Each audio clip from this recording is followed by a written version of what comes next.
It was mostly just me being a reader that couldn't find something that was really, really affecting me. I'm not a middle person. I have to either be completely consumed by the story or I'm completely bored.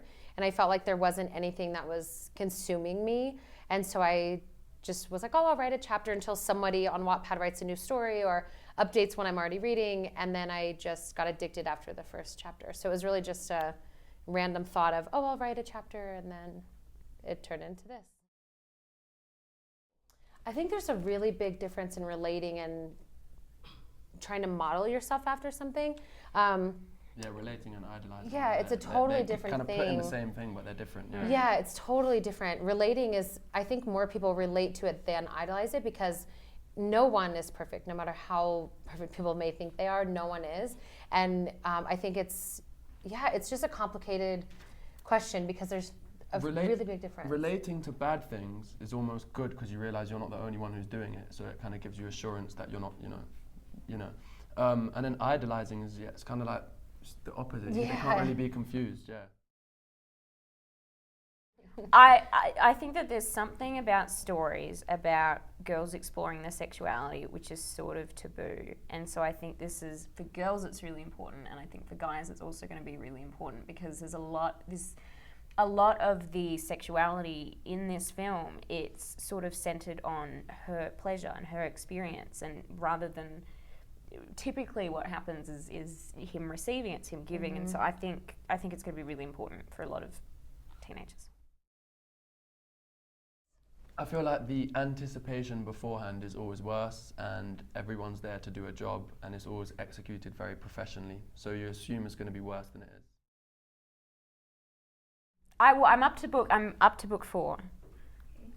I didn't, because it's a long explanation. So the book's told from her perspective, and therefore there are going to be some things that are her interpretation of the character and therefore not directly true to the character.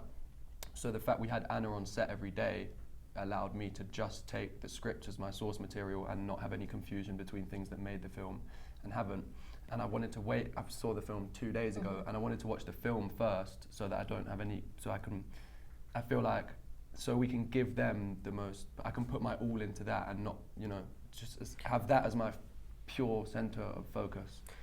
I thought that they were a really real representation of a lot of people's experiences in relationships, and I really liked that it was a far messier and more complicated telling of two people in a relationship than usually you get.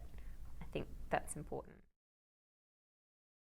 Yeah, I mean, we just spent so much time together that, I don't know, luckily we did get along very well. Yeah.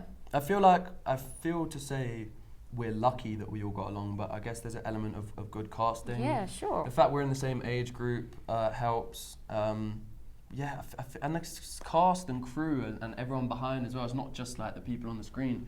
I don't know how we got so lucky. I keep saying, like, if and when we do the next one, can we please have all the same people? I say this all the time, like the exact same, everything, catering, everything. Everybody was just so great, and for me, I pretty much knew. We have so many phone numbers of the crew.